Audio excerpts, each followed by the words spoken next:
Hey, Babsoli. Hey, hi guys. I have Mr. Money in the Bank himself. I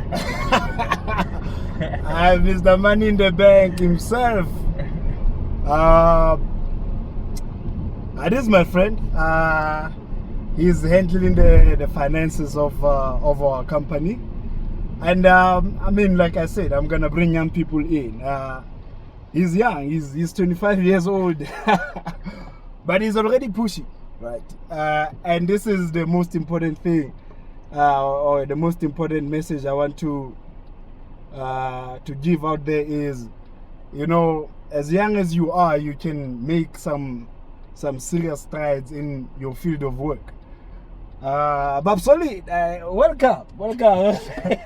Thank you, man, for having me on. Thank you for having me on. Welcome. Babsoli, tell us, man. Maybe you wanna tell us. We are on our way to do something very special right now. Maybe you wanna tell us what's going on. Where are we going? What's happening? I don't know why this boy is putting me on the spot, but. You know, I think, you know, the one thing I can say is I feel like I've reached a milestone. I mean, I'm not going to mention exactly where we're going, but, you know, there's a reason why he mentions that. It's basically down to the fact that I've worked hard to get to the point where I am today. It wasn't a case of I came into the industry after I finished my studies and everything was just handed on to me. None of it. It wasn't that at all. So it's a proud moment for me today, for the simple fact that I've worked hard for it. You know, and that's just that, really. I think, you know, as Lewu says, you know, there's a reason why he's doing these videos and giving these answers out. You know, it's for the young ones out there to understand. I mean, the young ones. I'm also young, but you know, the ones that are behind us, the ones that are still studying, the ones that are about to finish and don't know what to do, or, you know, where to go, what to do, you know, how to make these decisions. You know, it really comes down to one. You know, I find it's very important to understand what you're about to step into. It's very important to get information, research, and really know what you're about to get yourself into. And obviously, you know, you never have 100%. You never have 100% information, but as much as information you can get could always help you in determining, you know, or making the right decision going forward. Yeah. Nathan, Babsoli. With that being said, there's a video that I made about the importance of having a good academic record. Can you tell us your average? Where was it lying? You know, your university record. Is it under 50%? Is it under 60%? Is it above 60%? Where is it? Where is your average lying on your academic record? I mean, students want to know, you know, how they can be seen, you know, as potential employees. Right. Yeah, especially with the unemployment rate that we're experiencing as youth today. Right. They don't know why they're not getting jobs. But can you tell us where's your average? I mean, listen, you've probably heard, you know, good marks will get you just about anywhere. Yeah. You know, but in that, I also want to say good marks don't guarantee you a bright future, a successful career, or anything like that. Yeah. But then it's very important to always have a set goal, and you cannot set your goal above average. Yeah. You know, that's something you can never do. You know, always work hard and get, you know, to the highest possible mark as you can. So for me personally, I was a different type of student, especially in varsity. Yeah. You know, I wasn't your, you know, study from morning to night student. I was, you know, this was a mistake from my side, I have to be honest, because I always believed in my ability to, you know, to pass. Yeah. So because of that, you know, I never spent my time studying for 8-10 hours a day. Yeah. You know, I wouldn't advise that you do that. I would advise that you know, whenever you have time or plan your schedules, always Yeah. make time to open your books and study. You know, be knowledgeable, and not just you know, again, do not just open your books to cram your work. Yeah. It's not going to help you. Trust me. You may pass, but it's not going to help you out here. You know, out here you need the knowledge, you need the understanding of what you're doing. I think you are mentioning a very important thing. There is a lot of students on paper, they look good because they've crammed the work. Exactly. But when it comes to the implementation in the workplace, It's not they there. fall short. They fall short, yeah. And it's very crucial, because the practical work that you're going to be involved in, I mean, listen, might not even be 20% of the work that you study. Yeah. You know, it all comes down to how you think. Yeah. You know, and you're only going to apply a portion of what you read in that book. Yeah. So it's very important that you understand, you know, what you're studying, Yeah. and not just cram it. Yeah. There's something I've heard people talking about when you are in the workplace, you are entitled to certain things. You know, because you're smart and because you got an employment, you are entitled to an office. You are entitled to a computer. You are entitled to, you know, to having a good work environment and doing big projects already. Right. Is this true, or are young people not getting the right message? By that I mean, workplace, you're gonna be tested in the beginning, and you have to be willing to start from absolutely nothing, Right. as if you never studied or you don't even have a qualification. Right. Take us through how you started. You know, did you start in an office? Good times being in charge.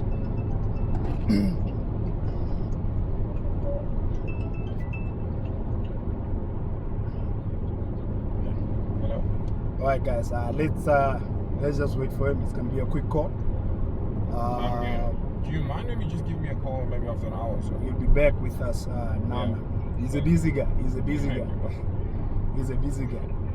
Yes. Yes, Bob. So like I was asking, I mean, a lot of people are studying financial management, and as soon as they get out of university, they want to be managers. Right.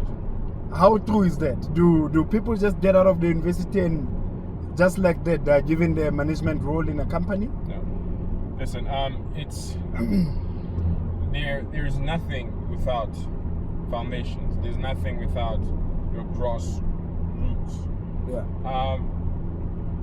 If you're gonna leave your, you know, varsity, coming and stepping into the, you know, whatever industry that you're going to, Yeah. into your career, expecting to be in such a position, Yeah. you're mistaken, because that's not gonna, one, if anything, if you ever had a chance of getting into a position like that, just Yeah. straight from school, Yeah. if anything, that might actually hamper your progress as far as your career is concerned, because you're going to be exposed to an environment where it requires a lot of decision making. It requires a lot of managerial skills that you're never exposed to.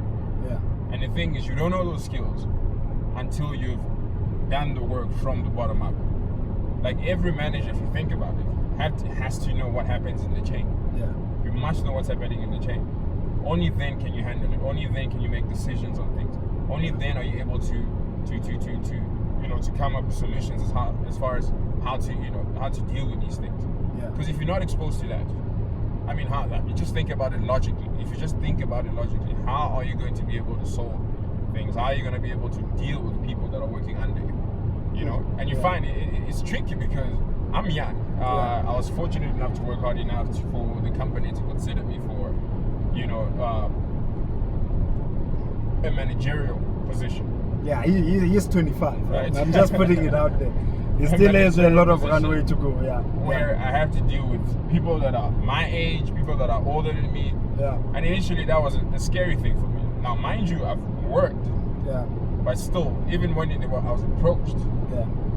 it was still a hard thing for me, because now I'm thinking, you know, am I really capable of doing this? You know, did I have enough time to really learn about what's going on? Yeah. You know, and I had to sit and really just reevaluate the progress that I've made. Yeah.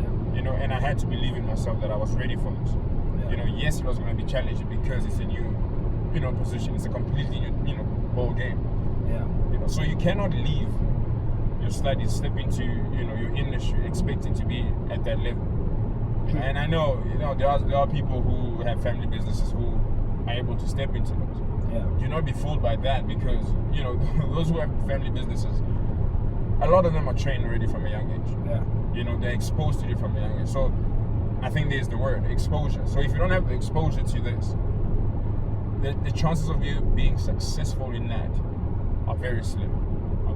So you need to go there with an open mind. You need to go there with humility. You need to go there humble, Yeah. to learn from the ground, Yeah. growing up. You know, you cannot go there and expect to be, you know, a manager of your department. It's just not.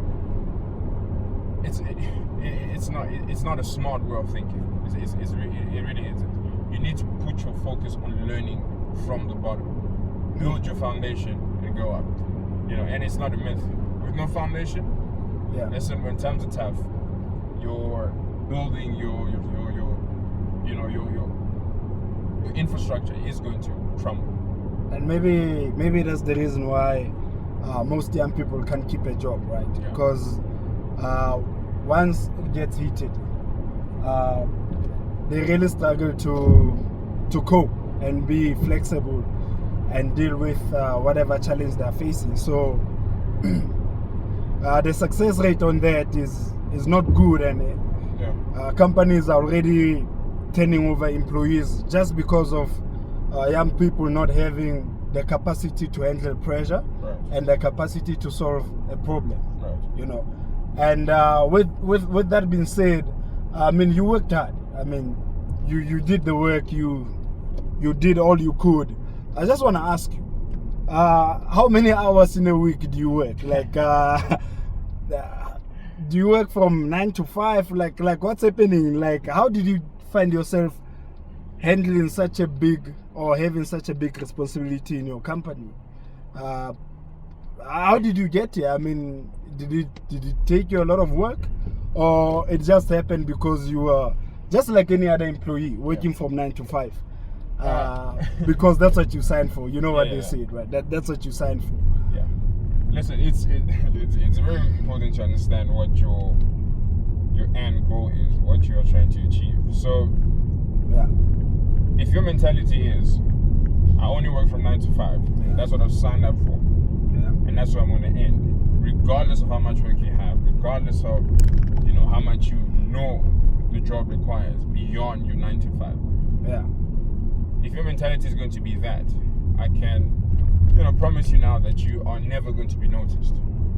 You will never be, you know, you'll never be noticed, because you're only measured against what you know, the work that you do. You know, and your managers, your bosses, they know what's happening. They know that there's still a lot of work to be done. Yeah. It's not getting done because you're choosing to leave at 5. You're choosing to stop working at 5. Now, I'm not saying it's an obligation. As per contract, that's it. At 5, you're done. You can go home. I chose to think differently because I believed what I'm pursuing is not determined by the contract that I signed. Now, because if I focus on the contract, I can promise you now, I wouldn't be where I am today. So there's a reason why I label brought that up, because I don't work just from, you know, 8 to 5. You know, I work beyond that. I work beyond that because I always want to make sure my work is done. I always want to make sure, you know, I'm on top of things. Yeah. You know, and that sometimes requires, you know, extra hours. Yeah. And I do this without expecting anything. And that's the other thing. There's no entitlement to there isn't. over what is it called? Overtime. Yeah. or thing. Yeah. You know, I do not go to my bosses and tell them I've worked this much hours overtime, you know, and I want payment for them. Not once have I walked to any of their offices to request for that, because I'm more focused on what I want to achieve rather than what I can gain, you know, financially from it. You know, so it's very important to understand what you're after. Yeah. You know, if it requires working harder and, you know, working longer hours, listen, do it. Do it, because there will come a point where you might probably not even have to go to the office. Yeah. You know, you might only need to work 4 hours in a day Yeah. You know, and that can only come, you know, after a certain time, after a certain effort has been put in place, not just over, you know, I'm going to work certain hours and then that's it, regardless of whether the work is done or not. Yeah. You know, so you can. I would advise. I'm not saying do not. I would advise that you know, you think beyond that. Think beyond that. Think of your work always being 100%. Think of your work always being accurate and, you know, be efficient. And I'm not saying just work hard. Yeah. Work smart as well. You know, work smart as well, because there's a fine line between working hard and working smart. Yeah. You know, I believe there has to be a combination of both, not either or. Yeah. You know, so yeah, man. Getting basically just required that hard, smart working. You know, never complaining. Yeah. You know, do not complain. I mean, the workplace is the workplace. The workplace. You know, our COO always say this to us. Yeah. When, especially me, because I asked him, how do I manage this? How do I manage people that are on top of me? Yeah. You know, when I feel they're being unreasonable. Yeah. He said one thing and one thing only. You need to find a way to manage them. Yeah. I didn't understand it, and he explained it to me. You know, and I got to a very good understanding of what that is. You know, because you're thinking, how do I manage someone who's above me? Yeah. You know, so yeah, man, just focus on set your goals. Number one, keep track of your goals. Number two, and continuously work at them. And working at it is effort. If it's more hours, so be it. I mean, you are known for for coming to work during weekends when we are out there socializing. You are known for that. I mean, you specialize in working during weekends, and you said something very important, like you're not looking for any overtime. Now, the question is this that I want to ask you: do you think the CEO, the COO, are they also working overtime? Have you seen them working after hours as well, or they're 9 to 5 kind of employees as well? And that's the thing. I think a lot of us don't get to obviously see this, because a lot of company, how they set up their structures. Yeah. You know, for you to get in contact with the CEO. Yeah. Or your top dogs in the company, as you may call them. Yeah. It's not really there. You don't really get into communication with those people, so you don't really see what goes around. I'm fortunate enough to work with one of the directors of the company who is also heavily involved in the financial side of things. Yeah. So, well, she's the co-owner basically. So I actually work with her. So when I work on weekends, you know, it's a back and forth with her. So we're constantly working, constantly communicating. So you may not see it. Yeah. The chances are your CEO probably only gets a certain amount of sleep a day. You don't see it.